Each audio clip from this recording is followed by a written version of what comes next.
I'm Edie Lush, and I'm here inside the Hub Culture studio with two friends of Hub Culture, Amanda Moslé Friedman and Laura Hermann. Thanks very much for coming.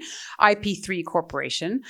I want to start with a framing question for you guys, because we know that the energy transition, and in fact, to achieve the Sustainable Development Goals by 2030, cross fingers, we need at least $4 trillion to be moving from higher income countries to lower and middle income countries. Just looking at energy alone, that's a substantial amount of money to be moved. I know that you have a perspective on this. Tell us about it, Laura. Sure. Thanks, Edie. It's great to be here at Hub Culture, and we really appreciate the opportunity. IP3 Corporation was really founded to take the tools that were used to resource war in the 20th century and use them in the 21st century to resource peace and prosperity. There are so many ways to align how governments plan long-term for their citizens and how private sector money gets spent. And we've shown historically that that can be done very effectively over many years, but for the wrong reasons. And so I think that the climate changes that we're facing and the urgency of the need to really decarbonize has motivated certainly the founding of IP3 and our founders to take that tool set into the 21st century to really help governments think about better ways to mobilize capital and really bring the private sector to the forefront of decarbonizing industry as well as electricity production. So just tell me one of those, one of the things that you're doing. Give me an example of how that might work. Sure. So one of the things that we've been doing is really through our implementation and financing plans, working with industrialists that are going to face a carbon tax at 2030 in the European Union, and really thinking through how can they transition their business model into a decarbonized arena. In large part, that really looks at looking at the entire system of how they do business and starting to go back down to the core element, which is energy, and really looking at where they get their energy and whether or not they can generate their own energy. And what we recognized is that in industrial applications, they need baseload power, and baseload power is capital intensive. These are liquefied natural gas, hydrogen economy, nuclear power, all of these things require a lot of money. And asset managers are really not incentivized yet to put money at risk in these long-term projects. They involve a lot of different stakeholders. There's government regulation.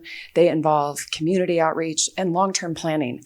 And asset managers haven't really adopted that approach yet. So we're working with governments to help give those asset managers the signals they need to say that these are worthwhile investments in critical infrastructure that is secure and that preserves the sovereignty of a national government, but also preserves the energy that drives that whole economy.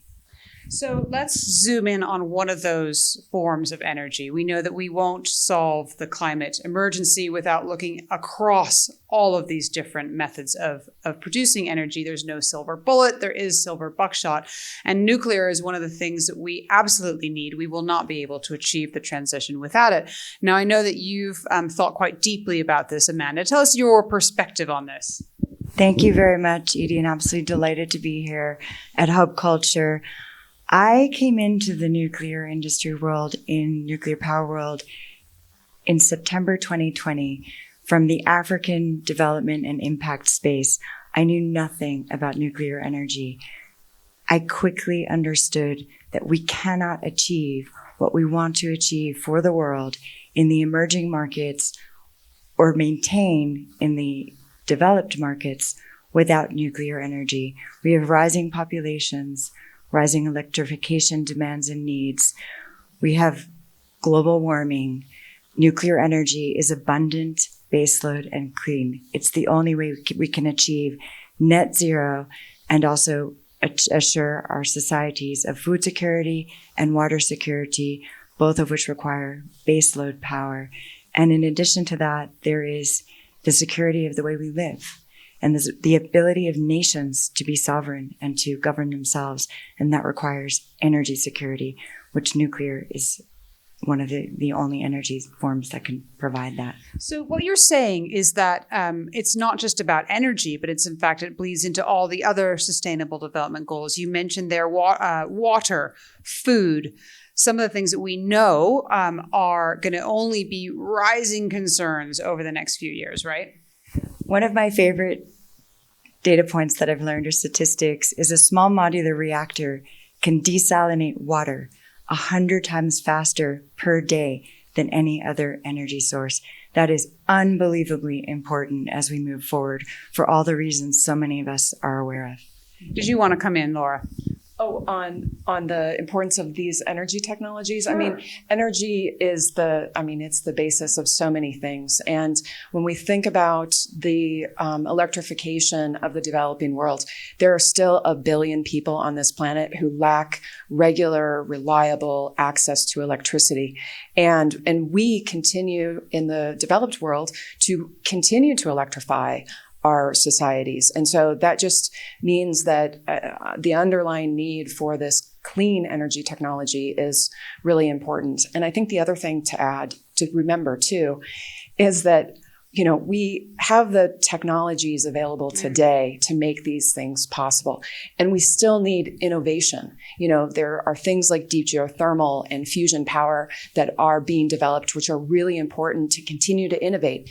Because as the climate changes, which IPCC assures us it is probably going to do because we're not acting fast enough, we need to continue to evolve our strategies to change. And really developing those mitigation and adaptation strategies is so, so important right now. Adding to that, as a visual, and another point that I find so exciting about nuclear being in its infancy of innovation, if we compare it to the mainframe computer that is now in our hand in a small iPhone, nuclear is kind of like that. We have large reactors. The future of nuclear is small reactors, and they're going to be smaller and smaller. There are reactors that can go on the back of trucks. They can go off grid. I mean, I get very excited because I just see so many solutions. And another aspect that I love about this field is when you bring in nuclear power, you bring in ecosystems, you bring science, you bring education, you bring manufacturing, you create jobs. Our founder is a retired U.S. Navy Admiral, Mike Hewitt. And in a fascinating fact that I learned through him, the Navy has 2 small modular reactors that they've been making quietly every year for the past several decades. And they take kids out of high school and teach them. And over 90% of the kids that run these reactors that no one's heard about because nothing has gone wrong come straight out of high school. So the jobs creation as well in emerging markets is huge. And I love that.